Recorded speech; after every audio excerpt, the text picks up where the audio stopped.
Bien, amigos, estamos de vuelta en La Boca Jarro con el congresista del Frente Amplio, Manuel Damer. Congresista, muy buenas noches, gracias por estar aquí. Buenas noches, gracias por la invitación.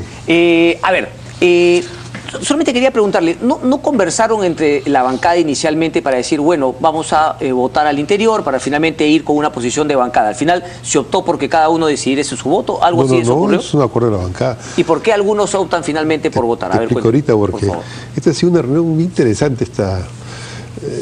Yo creo que ha habido tres actores centrales en esta sesión, que vienen de la campaña electoral, porque la campaña electoral es una campaña que termina en una segunda vuelta con tres actores. Uno que gana el gobierno, que es Kuczynski, otro además que gana con el apoyo del tercer actor, en parte el tercer actor.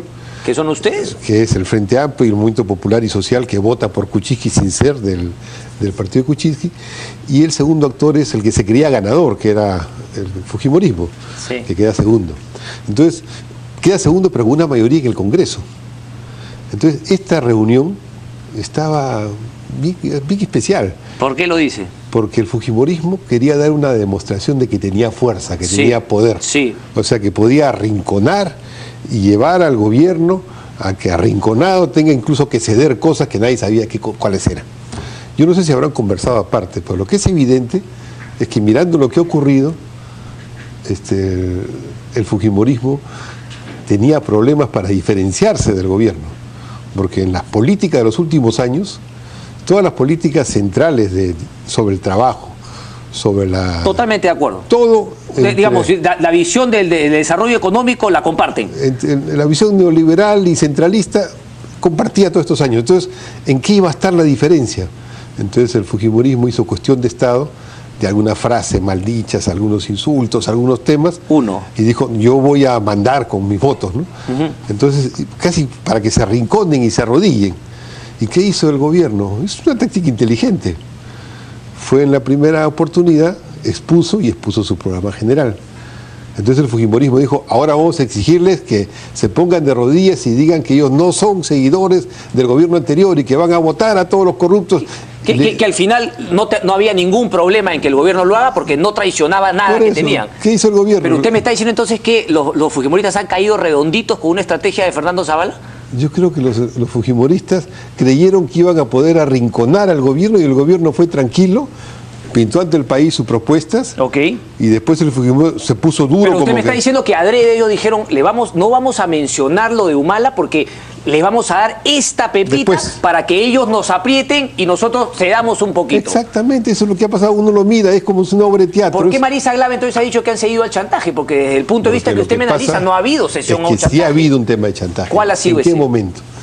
El momento en el cual los fujimoristas se dan cuenta de que ya no tenían cómo decir somos lo que ganamos o nos hicieron perder las elecciones y que ya no tenían que presionar, tratan de cerrar la discusión. Estaba Zavala, que había ido a responder a un debate largo, bien, eso ha sido bueno, ahí la conducción de la presidenta del Congreso ha estado bien, había un debate amplio, largo, bien hecho. Entonces, lo que hizo Zavala fue empezar a responder, incluso por escrito, con documentos por escrito, los temas cruciales, temas programáticos, temas cuestionados. ¿Quiere decir que muchos de los cuestionamientos que se habían dado en la jornada de ayer y hoy temprano iban siendo respondidos a través de documentos que iba entregando a los congresistas? No, que iba leyendo. Pero que estaban escritos. Sí, recuerdo que leía. Leía documentos escritos por sus ministros. Inclusive un ministro que hizo una larguísima exposición sobre temas de vialidad, etcétera, infraestructura. Entonces, cuando ya estaba en eso, se dieron cuenta los fujimoristas de que ya no tenían sino que votar por Zavala. Claro, porque les habían, digamos, respondido los cuestionamientos que habían planteado. Después que se dijeron, si usted no me dice tal cosa, no vamos a darle, se dieron cuenta que venían con todo eso por escrito. Entonces, y se lo estaban diciendo. Entonces, ¿qué hicieron? Trataron de cortar el debate. Entonces, en una coordinación del fujimorismo con el APRA, básicamente con Mulder, resulta que le dan la palabra a un fujimorista, le dan la palabra a uno del APRA y dice, se acabó la discusión, votación. Y yo digo, oiga señor, aquí hay 6 grupos parlamentarios, 2 han fundamentado su voto, ¿y los otros 4? ¿Y nosotros queremos fundamentar nuestro voto? ¿Qué dice el reglamento? Porque Luz Salgado dice que se aplicó el reglamento en el sentido de que habían solamente 2 intervenciones más. Lo que pasa es que no han habido 2 intervenciones, han habido como 15, 20 intervenciones. ¿Por qué? Porque los congresistas todos estaban hablando, era un diálogo. Entonces de pronto se convierte ya no en un diálogo, sino en las posiciones de bancadas. Okay. Dos bancadas dicen, voy a fundamentar mi voto. Y ustedes han reclamado que no se les haya dado la palabra para fundamentar el voto, pero ninguna otra bancada ha exigido ese tema, solamente ustedes. Estaban desconcertados, no sabían qué estaba pasando. Y nosotros sí ya nos dimos cuenta que estaba pasando. El fujimorismo había quedado mal y estaba saliendo lo que Zavala estaba buscando. Y nosotros queríamos decir nuestro punto de vista. Pero a ver, ¿por qué el fujimorismo ha quedado mal y por qué más bien no entender que, bueno, pues todos han quedado bien? El Ejecutivo ha ido a presentar mal, y todas las bancadas finalmente... No, yo creo que lo que quedó mal fue de que ellos podían gobernar el país desde el Parlamento. Eso quedó mal. Eso ha fracasado. Claramente, porque esa era la idea central del cogobierno. Yo manejo Entonces, el Parlamento. Si yo le replanteo, ponme la pregunta, por favor, para el día de hoy. ¿Usted cree que, digamos, la respuesta sería, la tenemos ahí? Ahí está, ¿legítimo cuestionamiento del gabinete o demostración de fuerza política? ¿No era legítimo el cuestionamiento de que expliquen qué es lo que les había dejado el gobierno de Ollantumala? Eso era legítimo, eso lo decíamos todos. Eso era legítimo, eso perfecto. Pero más legítimo era decirle, señor, ¿usted va a generar trabajo o va a romper trabajo? ¿Usted va a recuperar el gas de Camisea o no va a recuperar el gas de Camisea? Bueno, pero eso es legítimo desde el modelo que ustedes visionan al país, no Fuerza Popular, porque en eso coinciden. Es que ahí está el punto, pues. Porque lo que ha planteado las líneas fundamentales del plan de Zavala son líneas fundamentales con las cuales concuerdan con el fujimorismo. Y el fujimorismo dice que es oposición, esa cosa, y no es oposición. Pero, congresista Damer, yo también diría pues, que usted me quiere agarrar a mí de Junior para decir que en verdad la oposición es el Frente Amplio, ¿no? La oposición al gobierno es el Frente Amplio. Yo creo que la cosa es más matizada. ¿Sabes por qué creo que la cosa es más matizada? Porque lo que ha mostrado Zavala y su gabinete es que tienen un relativo nivel de autonomía. Ellos son capaces de agarrar el problema y plantearlo. Es lo que pasó con el proyecto de ley. Está bueno, ¿no? Sobre el gas de Camisea. ¿No cree, y le hago la pregunta, a mí me dio la impresión que se le vio, pues, lo que mucha gente le ha ninguneado a Fernando Zavala, que yo le he visto también preparado políticamente, no solamente técnicamente? No, su equipo está preparado políticamente, eso es indudable. Pero él no cree que también cómo ha manejado este tema, me lo acaba de decir, pues que también empieza a mostrar, ¿no? Luces de tener muñeca política. Por eso yo creo que es un buen equipo político. Ahora, tiene su orientación, yo discrepo con su orientación, pero Correcto. Es un buen equipo político. Correcto. Por ejemplo, el tema del gas de Camisea, que no lo incluyó en su discusión inicial. Y del cual usted ha sido muy crítico. Me interesa ese tema. Le presenté directamente, aquí está el proyecto de ley, cuando estaba hablando, sí. Y él, sin problema. Y ya tenía un texto, no quisieron que hablara su texto ahí, no quisieron que siguiera hablando de temas. Y él planteó su texto, vamos a renegociar gas de Camisea, lo cual está muy bien. Entonces, yo creo que el equipo político está jugando una especie de un...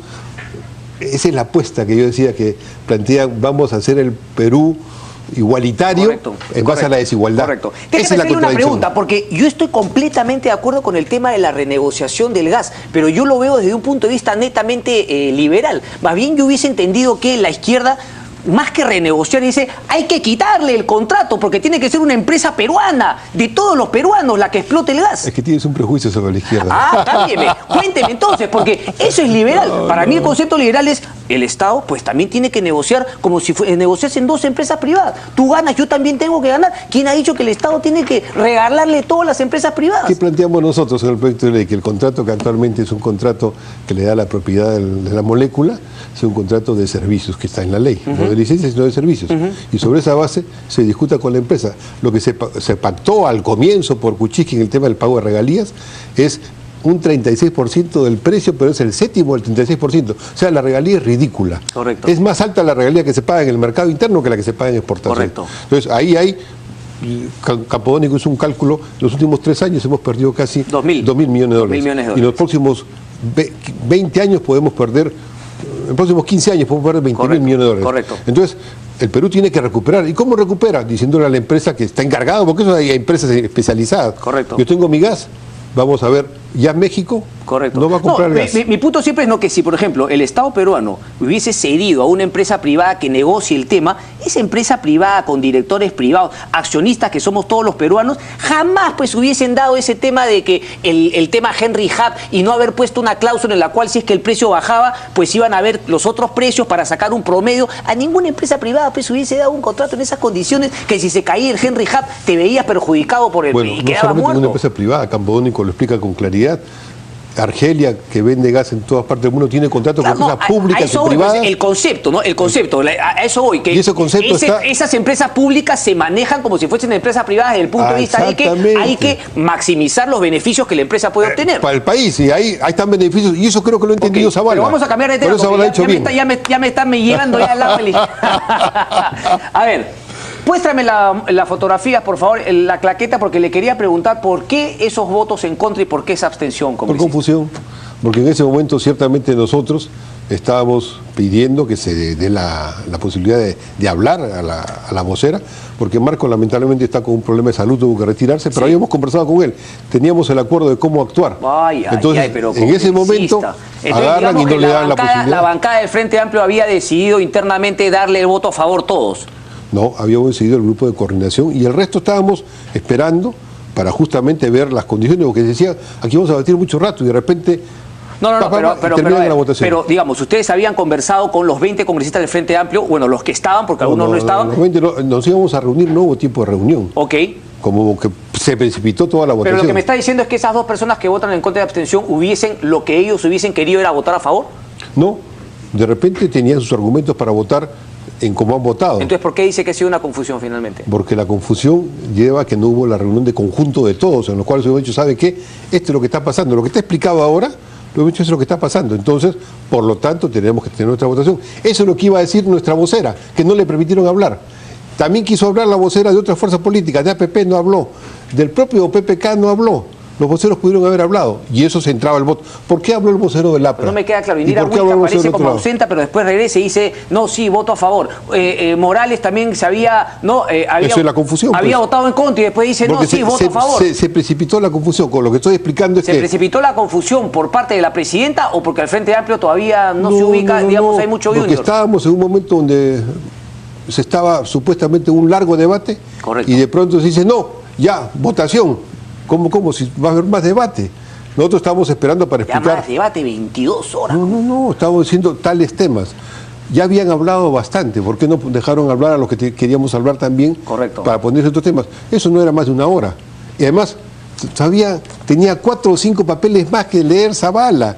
O sea, eso está importante, que lea Zavala, que iba a anunciar como gobierno. Lo que dice entonces es que al final fue un arreglo entre el APRA y Fuerza Popular para cortar el debate y ir a la votación porque habían quedado sin piso justamente por las buenas respuestas que dio políticamente el gabinete Zavala. Por un juego que no correspondía a la realidad. Manuel Dahmer, un placer como siempre. Muchas gracias.